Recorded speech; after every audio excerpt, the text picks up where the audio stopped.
गिबियावनो साबायखर बावबाय जे दिनैनि बे आबहावा सानजों लोब्बा लानानै जोंनि सोनाब दख'रा दुलाराय बर' फरायसा आफादा सोनाब गुफुर दख'रा बर' फरायसा आफादाबो गावनि दख'रानि सिङाव थानाय माखासे थावनिफोरजों लोगोसे माखासे गामिफोराव नैबे दंफां फुलि गायनाय हाबाफारिखौ लादों। थिग बेबायदिनो दिनै बे जाय सेन्टाराव जोंनि बे बरफुख्रि सेन्टारावबो बिथांमोना बे थांखिजोंनो माखासे दंफांफोरखौ रायजोफोरनो होनायजों लोगोसे राननानै होनायजों लोगोसे आरो नैबे जोंनि सेन्टारावबो गायबाय।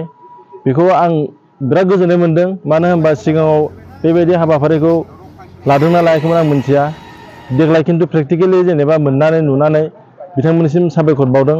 मानो होनोबा दिनैनि समावहाय जोङो माखासे फरायसा आफादा गोबां बिथिङाव खामानि मावबोदों समाजारि बिथिङाव, नाथाय बे खेबावहाय आबहावानि फारसे नोजोर होनानै बे खामानि मावदों समाजनि खामानि मावनायजों लोगोसे। बेनिखायनो माने गोजोननाय मोनदों आरो जाय आबहावाया गुबुंले जायोबा जोंनाव गोबां बेमार सोमजिनो हागौ, जायखौ जोङो पार सेकेन्ड माने जोंनि हां लानायाव बाहायबाय थायो। बेयो जुदि गोग्गो नङाबा मोनसे समाव जोंहा माने गुबुंले जालांगोन आरो नैबे मावनाय हाबाया जोंनि फैबाय थानाय इयुन जोलैनि थाखाय निस्सय माबा मोनसे थुलुंगाखां होगोन। बे हाबाफारिखौ लानो थाखाय आङो सोनाब गुफुर बर' फरायसा आफादनिफ्राय बिथांमोननिसिम आङो नैबे सेन्टार एबा गामि आफादनि जानानै माने रोजा रोजा साबायखर बावनाय जासिदों।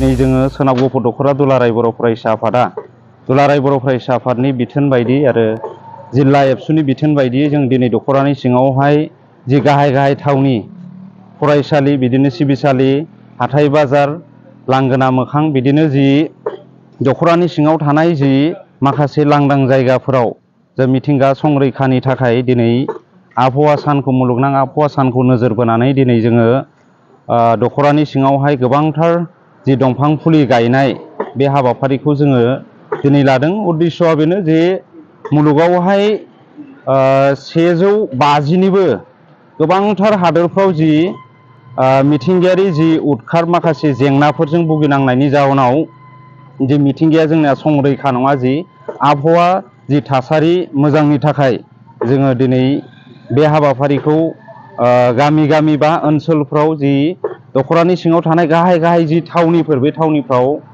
जि बिफां फुलि गायनाय बे हाबाफारिखौ जोङो दिनै लादों।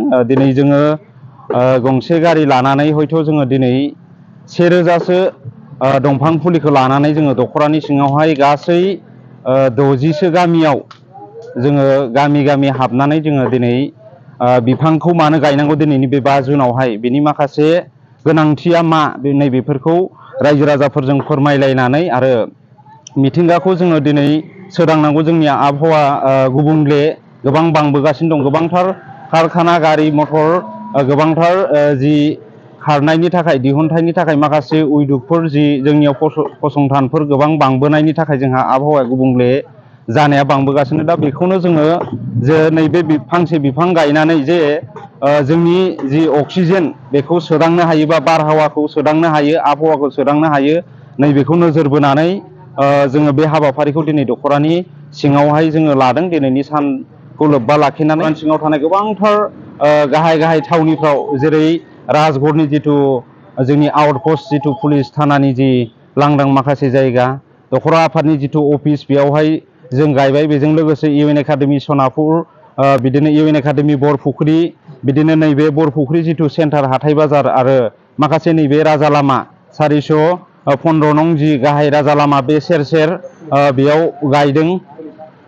पुलिस थानायावबो जों गायबाय। गोबांथार जायगाफ्राव जोङो बे हाबाफारिखौ मावफुंदों। लोगोसे रायजो राजाखौ जोङो सांग्रांथि होबोदों जे आबहावा गुबुंले जानायनि जाहोनफ्रा मा मा जानो हागौ आरो बेखौ सोदांनायनि राहाफ्रा मा मा, नैबे माखासे खोथाफोरखौ जोङो फोरमायबोनाय जादों। इयुनावबो जोङो बे हाबाफारिखौ लाबाय थागोन आरो गुबुन ओनसोलफ्रावबो बे हाबाफारिखौ दिनै लादों। जों मिथिनो मोन्दों इउनाइटेड नेसनजों जि गायसनजेन जानाय नैबे आबहावा गुबुंलेनायखौ जेब्लानाखि आमेरिकाया जिथु जुथाइ हादरा जिथु फोसावजेननानै बे हाबाफारिखौ मावदोंमोन, बेबायदिनो दिनैसिम गोबांथार हादोरफ्राव बे हाबाफारिखौ मावफुंगासिनो, बेखौनो बिथा खालामदेरनानै जिथु आबहावा सोदांनाय हिसाबै जोङो बे हाबाफारिखौ मावनाय जादों।